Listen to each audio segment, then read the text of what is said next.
तू 4 गुलाबजामुन खाल्लेस हा?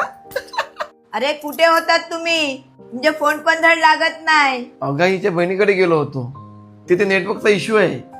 पण आई, काय झालं? सगळं ठीक आहे ना? अगं काहीच ठीक नाही. म्हणजे अरे मोबाईल मध्ये आम्ही बघितलं संपूर्ण भारतामध्ये गॅस सिलेंडरचा तुटवडा पडणार आहे.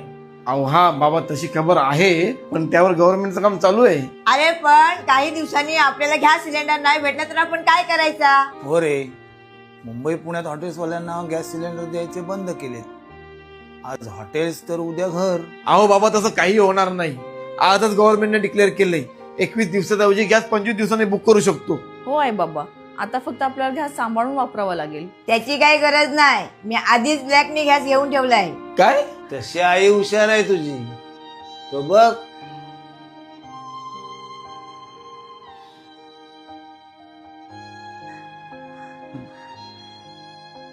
चला, बरं झालं. 1 मिनिट थांब, मला गॅस सिलेंडर जुना वाटतोय.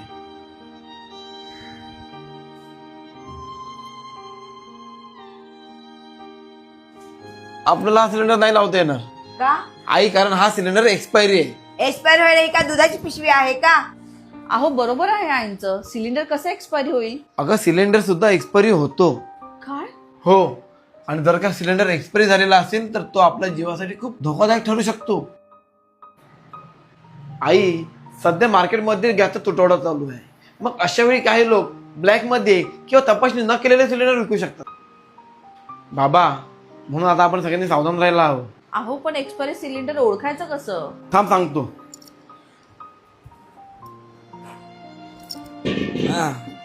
हे बघा, इथे नंबर आहे D24. याचा अर्थ असा, ए म्हणजे जानेवारी ते मार्च, बी म्हणजे एप्रिल ते जून, सी म्हणजे जुलै ते सप्टेंबर, आणि डी म्हणजे ऑक्टोबर ते डिसेंबर, आणि 24 म्हणजे हा सिलेंडर आहे 2024 मधला. तर ऑक्टोबर ते डिसेंबर 2024 या काळात या सिलेंडरची तपासणी होणं गरजेचं होतं. जर ते वर्ष निघून गेलं असेल तर त्या सिलेंडरची तपासणी बाकी असू शकते. अरे देवा, हे तर मला माहितच नव्हतं. मला पण रे. मला पण. म्हणूनच नेहमी गॅस सिलेंडर घेताना ही डेट नक्की तपासा, कारण आपली एक चूक पूर्ण घराला धोका देऊ शकते. गॅस सिलेंडर घरी आला की फक्त सीलच नाही तर एक्सपायरी डेट सुद्धा तपासा. ही माहिती तुमच्या परिवारासाठी महत्वाची असू शकते, आणि ही माहिती प्रत्येक घरापर्यंत पोहोचवा, शेअर करा